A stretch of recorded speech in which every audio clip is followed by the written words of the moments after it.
Hello everyone, कैसे आप सबका अपने चैनल में स्वागत है।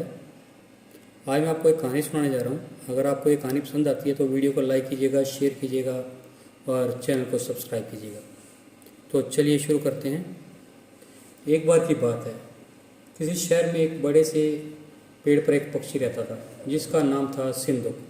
सबसे चौंकाने वाली बात यह थी कि उस पक्षी का मल सोने में बदल जाता था।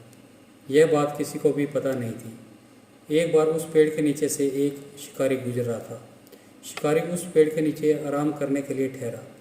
वो आराम कर ही रहा था कि इतने में सिंधु पक्षी ने उसके सामने मल त्याग दिया। जैसे जैसे ही पक्षी का मल जमीन पर पड़ा, वो सोने में बदल गया। यह देखते ही शिकारी बहुत खुश हुआ और उसने उस पक्षी को पकड़ने के लिए जाल बिछाया। सिंधु जाल में फंस गया और शिकारी उसे अपने घर ले आया।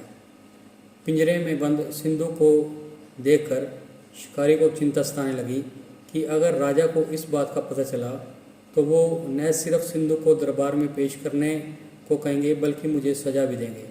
यह सोचकर और डर के मारे शिकारी ने खुद ही सिंधु को राज दरबार में पेश कर राजा को सारी बात बताई। राजा ने आदेश दिया कि सिंधु को सावधानी से रखा जाए और उसे अच्छे से अच्छा खाना खिलाया जाए। ये सब सुनने के बाद मंत्री ने राजा को कहा, आप इस बेवकूफ़ शिकारी की बात पर भरोसा मत कीजिए।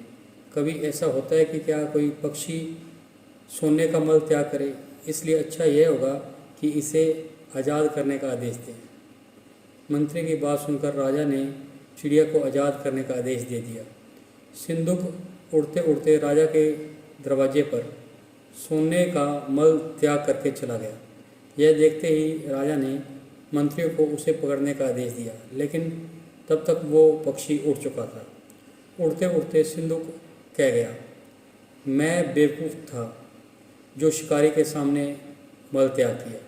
शिकारी बेवकूफ़ था जो मुझे राजा के पास ले गया। राजा बेवकूफ़ था जो मंत्री की बात में आ गया। सभी बेवकूफ़ एक ही जगह हैं। इस कहानी से हमें यह शिक्षा मिलती है कि कभी भी दूसरे की बातों में नहीं आना चाहिए और अपने दिमाग का इस्तेमाल करना चाहिए। तो आपको ये कहानी कैसी लगी? अगर पसंद आई तो वीडियो को लाइक कीजिए, शेयर कीजिए और चैनल को सब्सक्राइब कीजिए और बेल वाला बटन ज़रूर दबाएं ताकि हम ऐसी कोई और कहानी डालें तो उसकी नोटिफिकेशन आपको मिल जाए। Thank you.